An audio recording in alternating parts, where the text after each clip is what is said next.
What actually happens if you plan for a home birth but need to go to a hospital?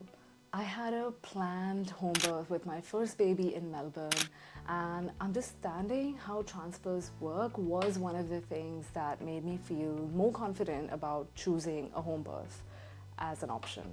So in this video, I'm going to explain how transfers work, what admitting rights mean, and what happens if transfer is needed before you go into labor, during labor, and after birth.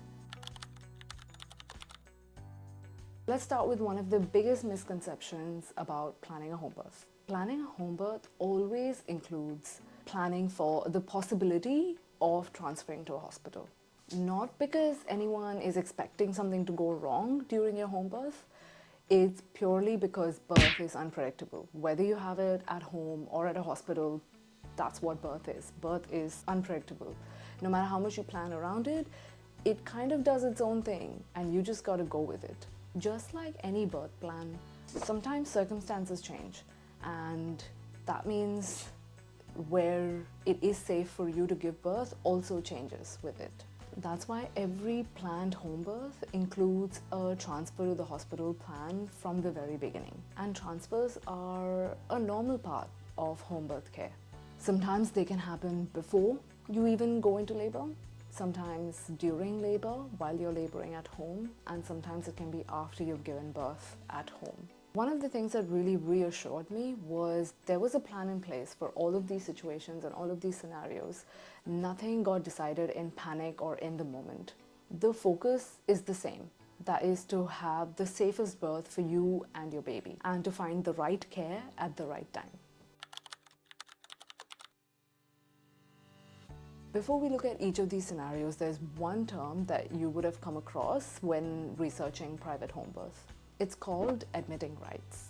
Admitting rights simply means that your midwife has an arrangement with a hospital where she can continue caring for you if you were admitted there. Not every private midwife has admitting rights, and that's okay. Some private midwives choose to completely be private and completely practice within the community, while there will be other midwives who choose to have formal arrangements with public hospitals. Neither model is necessarily better, it just means that the way you're cared for if you were to transfer to a hospital changes. If your midwife doesn't have admitting rights, it means that your care is then handed over to the hospital team once you arrive there. Your midwife will usually come with you in that case, and she will continue supporting you, but more like an emotional support, like a doula, rather than being your primary care provider. If your midwife does have admitting rights, it means that you can continue under her care even at that hospital. This means they remain your primary care provider even after getting transferred to the hospital, unless you need further medical attention or care where you need an obstetrician. In cases such as an assisted birth, a cesarean, or any other intervention that requires an obstetrician. Because admitting rights is linked to a specific hospital, it's worth asking before you take on a midwife whether they have admitting rights and at what hospital they have admitting rights at. So in my case, we chose a private midwife that had admitting rights, and that was purely because it gave me some surety that even if my birth plan was to change, my primary care provider doesn't necessarily need to change, unless of course I need now an obstetrician to look after me. In that case, it doesn't really matter. But I still wanted the option, if I wasn't needing an obstetrician to take care of me, that I would still be looked after by my private midwife. Saying that, it doesn't mean that if they don't have admitting rights, it's like all is done. More often than not, the midwives at the hospital are still going to be okay with your private midwife still being very much present in your birth. Sometimes the decision to transfer to the hospital happens even before you go into labor. This usually happens because something has changed in your pregnancy, which means birthing at home is no longer a safer option for you, and being at a hospital would be better. For example, your baby might be in a breech, you or your baby might require additional monitoring, or if your care provider suggests for an induction. In these cases, having birth at a hospital is safer than giving birth at home. So what actually happens? In this case, your midwife's going to have a conversation with you and explain the risks and why they recommend transferring to a hospital. Together, you will discuss your options and you'll plan out your pregnancy and birth from there on. So let's use induction as an example. If you've planned for a home birth but later need to be induced, now your labor and your birth will happen at the hospital instead of at home. Now in this case, whether your midwife has admitting rights or not will determine your care.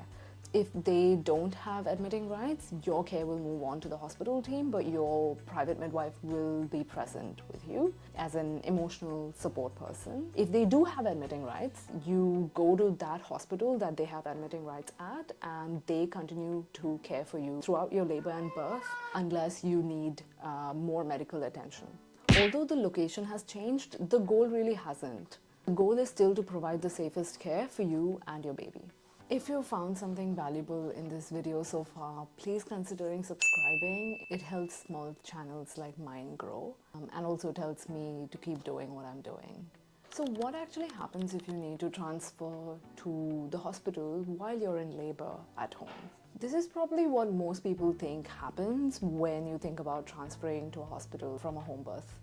The first thing to know is many transfers actually are not emergencies. It's not all flashing lights and ambulances. It's mostly happening in a non-emergency way. Your midwives are continuously monitoring you and your baby. If they notice that you or your baby will actually benefit from hospital care, then they're going to have a conversation with you about it and explain why they think transferring to a hospital is a good idea. Some common reasons why you would transfer during labor would include that your labor is not progressing as expected. You or your baby actually do need additional monitoring. You have now requested for an epidural.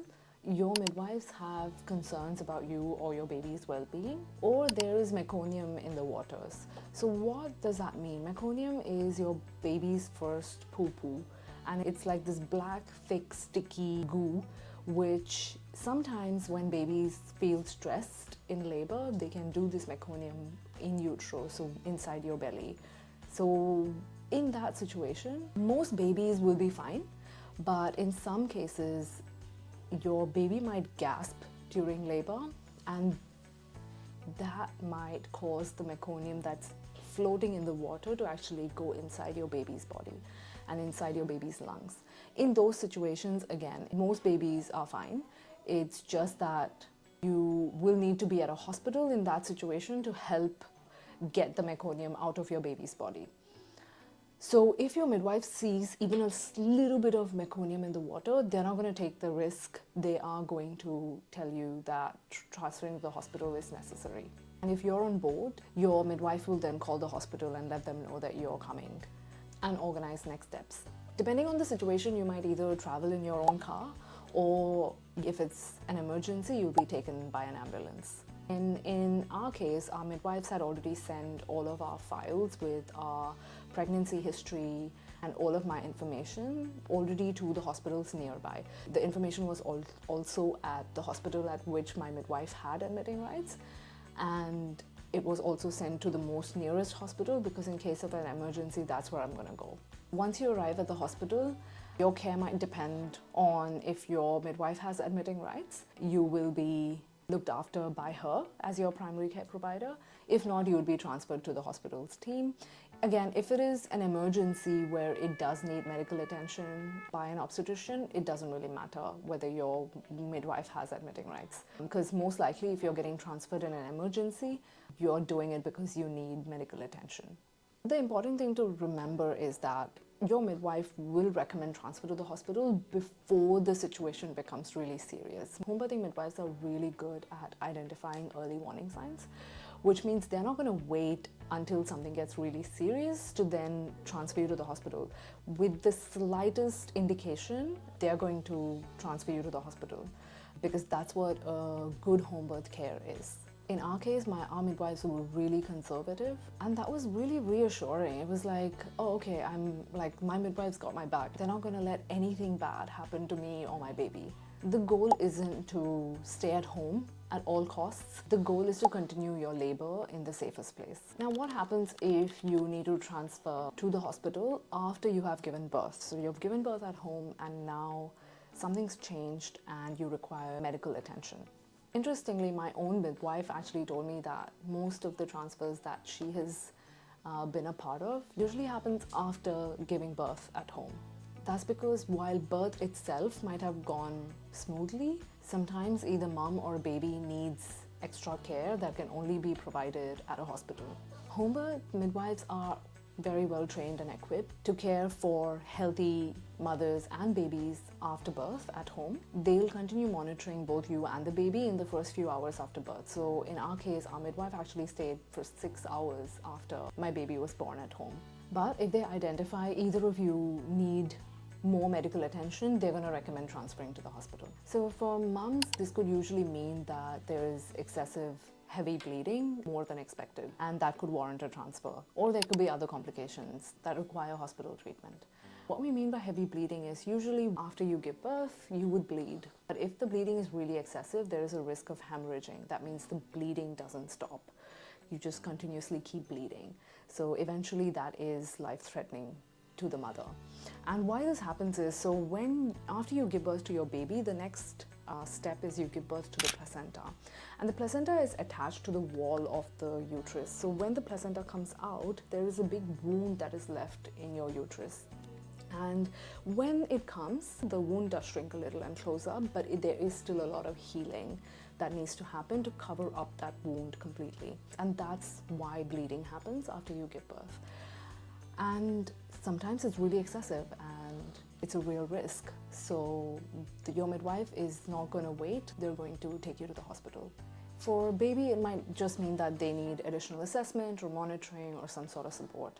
And that's why you would transfer to the hospital. One thing that really reassured me about transfers to hospital is that nothing got decided in the moment. Nothing was decided in panic. It was already all situations, all scenarios were thought through really well, and we were already aware of what would happen in those cases. So our midwives, before giving birth, we had gone through a list of like 30 items. It mentioned all of the things that would warrant a transfer to the hospital. So if any of these 30 things happened, before, during, or after labor, we're going to take you to the hospital. And we signed it, giving our consent that yes, if any of these things happen, you can take us to the hospital. So in that moment, we're not negotiating this and trying to decide this, we've already planned for this. And this was really reassuring for me. It really felt like, okay, cool, all of the risks were thought through and we had a plan in place. And to me, that's what planned home birth is all about. It's not about avoiding a hospital, it's about planning a birth at home if it is safe, while also having a clear plan for when hospital care is necessary. I want to close by saying that before actually understanding about transfers to hospital, I really thought transfers to hospital meant something has gone wrong in my birth, and that my birth didn't go as planned. Now I see it completely differently. To me, having a transfer to hospital plan is what makes home birth a safe option. No matter when a transfer happens, whether it's before labor, during labor, or after birth, the goal is the same, and that is to make sure you and your baby always have the right care at the right time. And that's what's important, the right care at the right time. I would feel very disappointed when I thought about, oh, my home birth might not happen if these things occurred. But I eventually let go of that ideology because I cannot control birth. I just have to meet it wherever it is at. And that gave me a lot more freedom and flexibility to enjoy my birth rather than trying to control where that birth happens. That's all from me. Thank you. See you next time.